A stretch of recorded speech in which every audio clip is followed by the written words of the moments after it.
Bonjour à toutes et à tous et bienvenue pour ce tout nouveau format que nous avons appelé Portrait d'industriel. Et pour ce premier format vidéo, donc Portrait d'industriel, nous accueillons Monsieur Gérard, ingénieur travaux neufs au sein de la société l'État. Bonjour Monsieur Gérard et merci de nous accorder votre temps, de chez vous d'ailleurs, car je crois que vous êtes en télétravail. Oui, bonjour. Je suis effectivement cet après-midi en télétravail.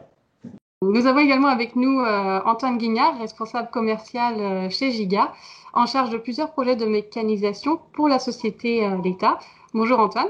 Bonjour Elisabeth, bonjour Dominique. Donc également, je dirais au bureau par contre depuis peu puisqu'on a repris depuis lundi. Pour débuter ce premier portrait d'industriel, je vous laisser nous présenter votre société, Monsieur Gérard. Oui, donc l'AITA, c'est une entreprise coopérative laitière de l'ouest de la France, quasi exclusivement bretonne. Nous collectons l'équivalent à peu près d'1,5 milliard de litres de lait annuel, soit sur à peu près 3000 exploitations. C'est une entreprise qui est constituée de 6 sites industriels, qui occupe 3000 salariés pour un chiffre d'affaires de à peu près 1,3 milliard.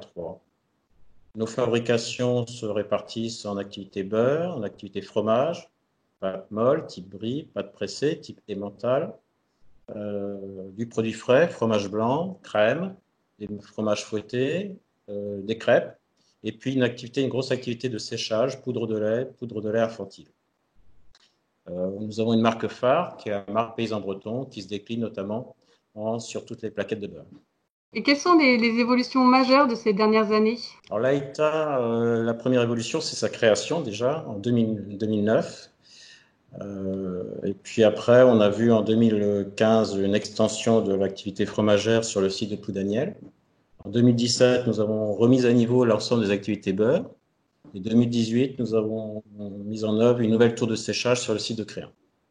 De nombreuses évolutions et peut-être des évolutions pour lesquelles vous avez été acteur. Quelle est votre fonction au sein de la société l'État? Donc moi, je suis arrivé d'une part déjà en 98 au sein de la laiterie du Val d'Anceny en tant qu'ingénieur travaux neufs. Avec la création de l'AITA en 2009, j'ai intégré la direction technique, l'AITA, toujours en tant qu'ingénieur travaux neufs, donc en tant que responsable de projet industriel. À ce titre, je suis intervenu sur différents sites industriels de l'AITA. Mais j'ai aussi des missions transverses d'animation de l'activité travaux neufs dans les processus, les standards. Merci pour cette présentation, Monsieur Gérard. Antoine, je vais me tourner vers toi maintenant, façon de parler.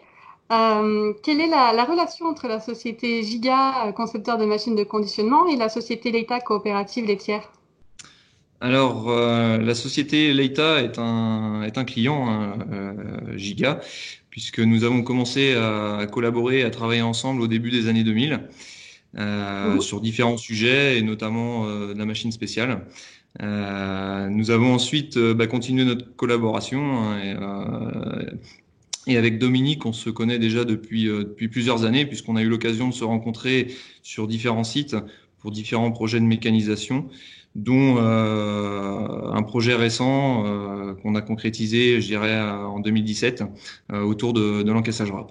Voilà. Donc un lien né d'un besoin d'automatiser. Ce besoin d'automatiser est-il récent au sein de la société l'État, Monsieur Gérard? Alors non, ce n'est pas un besoin récent, ça fait partie de nos axes de développement industriel, l'automatisation étant un moyen de performance et d'amélioration de notre productivité. D'accord. Et précisément, qu'est-ce qui pousse aujourd'hui un industriel à automatiser une ligne de production dans le détail? Comme je vous le disais, ce qui pousse essentiellement les critères principaux sont d'une part l'amélioration de la productivité, bien évidemment, mais c'est une façon de mieux maîtriser la qualité sanitaire, la qualité hygiénique, la qualité sanitaire et la sécurité autour de l'équipement. Ça participe aussi à une évolution, je dirais, de la performance des opérateurs de production, mais aussi des opérateurs de maintenance. Donc effectivement, on a eu l'occasion d'automatiser une ligne, notamment sur de l'encaissage wrap, il y a 2 ans, où nous avons fourni à la société donc une encaisseuse wrap de plaquettes de beurre. Ce projet-là a été développé donc en collaboration avec Dominique sur ce projet. Et nous avons donc fourni une machine qui a pour fonction d'encaisser des plaquettes de beurre. Donc à partir d'une découpe à plat, donc avec une formation de caisse, un remplissage et une fermeture du carton dans une seule et même machine. Qui est une encaisseuse. Tout ça, je dirais, sur une ligne qui traite aujourd'hui une cadence assez importante avec différents formats. Merci pour cette précision, Antoine. Donc, depuis 2 ans, Monsieur Gérard, c'est un exemple d'automatisation que vous avez choisi de réaliser donc sur une ligne de production de beurre. Donc là, il est question particulièrement d'encaissage wrap de plaquettes de beurre. Pouvez-vous nous revenir sur le besoin initial de cette automatisation? Nous avions 2 lignes de conditionnement préalable qui arrivaient en fin de vie, qui étaient obsolètes et arrivaient en fin de vie, ce qui nous a amené à nous poser la question soit du renouvellement de chacune de ces lignes, soit de la substitution de 2 lignes par une seule ligne, ce que nous avons pris comme option, tout en développant le principe de l'encaissage wrap. On avait retenu cette option wrap pour plusieurs raisons. D'une part, une raison de matière, tout simplement. L'encaissage wrap met en œuvre un peu moins de matériaux, donc il y a une raison économique. Ça s'inscrit aussi dans un objectif, une amélioration d'objectifs RSE que l'entreprise mène maintenant facilement depuis 2 ans. L'autre aspect, c'est qu'avec un encaissage wrap, et ça participe, je dirais, aussi à une réflexion complice avec nos clients, c'est-à-dire que ça facilite la manipulation, la mise en rayon. Donc, on a développé ce principe wrap en collaboration aussi avec nos clients. Pas mal de bénéfices quand même à passer sur la solution wrap plutôt que la solution caisse américaine historiquement utilisée dans ce milieu d'activité. Et j'imagine donc introduire une machine automatisée dans une usine demande de la préparation technique mais aussi humaine. Comment a été appréhendée cette machine au niveau de personnel de production et de maintenance? Alors, effectivement, faut reconnaître qu'il y avait un peu d'appréhension à l'origine, à mesure où on avait affaire à une technologie nouvelle, aussi bien pour les opérateurs de production que pour les opérateurs de maintenance. Donc, en collaboration avec les équipes de Giga, on a travaillé cette approche d'une part par de la formation dans les ateliers de chez Giga, et puis après, effectivement, un accompagnement sur le terrain avec les équipes de Giga. On a aussi assuré de la formation sur le terrain. En quelques mots, pouvez-vous nous faire un bilan aujourd'hui, Monsieur Gérard, 2 ans après la mise en route de l'installation de l'encaisseuse sur la production, sur du coup la prise en main voilà, quel est le bilan? Le bilan est tout à fait positif. Le retour que nous avons de cet équipement est très bon, de la part aussi bien des opérateurs de production que des opérateurs de maintenance. On a un équipement qui est jugé, si vous voulez, facile d'accès, facile de conduite d'une part, mais facile d'accès, que je qualifierais de convivial, entre guillemets. Et puis, 2 aspects très importants, c'est qu'un équipement qui est complètement sécurisé et fiable. Alors, merci pour ce bilan. Antoine, du point de vue du concepteur de machine, as-tu des précisions à nous apporter sur les spécificités de l'encaisseuse? Oui, alors cette encaisseuse est composée, on va dire, de 2 ensembles majeurs. La première est la base carton, qui est relativement standard, qui est la partie standard même sur cette machine, puisque c'est toute la partie qui concerne donc la formation du carton, où on part d'une découpe à plat. On va avoir donc un système de dépilage, de préformation, un poste de remplissage et les postes successifs de fermeture de la caisse.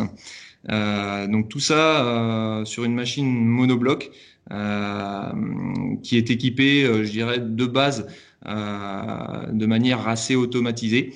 Et puis on a donc le deuxième sous-ensemble qui est la partie introduction, qui est plutôt la partie, ce que je vais appeler spécifique, puisqu'elle est plutôt liée au produit. Et là, on a mis en place une solution qui permet, je dirais, de prendre soin du produit, les plaquettes étant relativement fragiles, puisque le beurre est dosé à chaud, hein, et donc est un produit relativement mou, sur lequel on ne peut pas faire n'importe quoi. Et la manipulation doit être faite avec précaution, justement pour venir déposer ces produits dans les cartons. Donc les solutions mises en œuvre justement sur cette introduction ont été développées spécifiquement pour cette partie-là et pour ce produit-là, et ont permis justement d'avoir ce résultat et une machine qui est aujourd'hui performante et qui donne entièrement satisfaction à notre client. D'accord. Est-ce qu'il y a des évolutions possibles sur cette machine dont pourrait bénéficier la société Leita? Alors oui, effectivement, sur ce type de machine, donc on est sur des machines qui sont standards avec une base déjà bien automatisée, comme je le disais à l'instant. Pour autant, il existe aujourd'hui une multitude d'options qu'on pourrait venir agrémenter sur cette machine, notamment par exemple le chargement automatique des découpes au niveau du magasin, en venant directement prendre les découpes sur la palette et en alimentant directement le magasin carton. Ça, c'est un premier exemple. On peut aussi avoir des machines qui sont beaucoup plus automatisées en termes de changement de format, même si de base, comme je le disais tout à l'heure, la machine est déjà plus ou moins bien automatisée. Mais on peut aller aujourd'hui jusqu'à une machine full auto avec l'intégralité des réglages en automatique. On peut aussi mettre différentes options comme du contrôle de remplissage. On a aussi développé récemment la mise en place de caméras pour permettre de suivre le fonctionnement de la machine et la détection de défauts, ce qui permet de faciliter en fait l'analyse et le diagnostic des défauts qu'il peut y avoir lors de production. Ça, c'est un élément qui est assez important puisque on s'est rendu compte avec les années que malgré tout, les opérateurs de ligne n'ont pas forcément toujours le nez sur la machine pendant la production et sont pas forcément en mesure de pouvoir analyser les défauts qui peuvent arriver sur une installation. On a aussi d'autres options possibles en sortie, comme de la palettisation automatique, du gerbage de caisse. Voilà, toutes ces choses-là sont en mesure d'être adaptées et d'être installées autour de d'une machine existante. Un grand nombre d'évolutions possibles, donc. Merci tous les deux, Monsieur Gérard et Antoine, pour ce zoom donc sur la partie automatisation de l'encaissage rapide de plaquettes de beurre. Je vais maintenant revenir sur une question un peu plus d'actualité, Monsieur Gérard. Pendant cette période si particulière que nous avons vécue et que nous continuons de vivre, comment la société Leita a-t-elle géré la situation? Quelle est votre activité?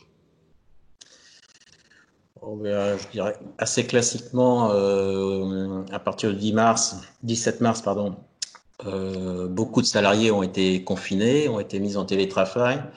On peut parler sur une période de 2 mois à peu près de 2000 salariés qui ont été mis en télétravail. Par contre, tous les opérationnels et les activités de production ont été maintenus. Ça a été d'autant plus vrai pour l'activité beurre où on a même connu, je dirais, une période de surchauffe avec une forte demande. Mais donc nous avons continué à produire pour assurer donc la livraison de nos clients et donc assurer la satisfaction des consommateurs. Depuis le 11 mai, effectivement, on est rentré dans une deuxième phase, une phase de déconfinement. Petit à petit, les uns et les autres qui étaient en télétravail reviennent au bureau. Et une fois encore, on essaye de maximiser au maximum la sécurité des salariés. En termes de travaux neufs, alors il y a eu dans un premier temps un arrêt complet de nos activités travaux neufs. Et depuis 3 semaines, on a un petit peu anticipé le 11 mai. Là. Depuis 3 semaines, on a repris quelque peu des chantiers, on a réouvert des chantiers, mais ceci suivant des conditions, je dirais, sanitaires strictes que nous avons mises en œuvre avec notre service prévention. Monsieur Gérard, enfin, ce sera ma dernière question. Comment voyez-vous l'activité de votre entreprise sur les prochains mois? Est-ce que vous restez optimiste? Alors, je répondrais qu'optimiste, oui, nous le restons. Sinon, on ferait pas ce métier, entre guillemets. Bon, il est évident que, que l'actualité est un petit peu particulière. Donc, oui, ça nous amène à nous poser des questions sur les éventuelles orientations ou nouvelles orientations de notre activité de travaux neufs et de notre activité de production, évidemment. Aujourd'hui, vous n'avez pas eu encore vous voyez pas, je dirais, d'effet au Covid-19 sur les productions? Alors, c'est-à-dire qu'il y a forcément eu des conséquences, si vous voulez, mais les effets, enfin les conséquences sont variables suivant le type de produit. Et comme tout à l'heure, je vous disais qu'on a connu une période de surchauffe de tous les produits de grande consommation, type beurre. A contrario, des produits qui sont destinés à la restauration au foyer ont connu une certaine baisse d'activité, et pour Oui, cause. forcément. Mais avec le déconfinement et l'ouverture progressive des activités hôtelières, des activités de restauration, on pense que la demande va à nouveau se présenter. C'était le mot de la fin. Merci, Monsieur Gérard, pour ce tout premier portrait d'industriel. Nous n'avons plus qu'à vous souhaiter une bonne continuation. Merci également, Antoine, pour ta présence. Bonne journée, en tout cas, à tous les deux, à toutes et à tous, et surtout, prenez bien soin de vous.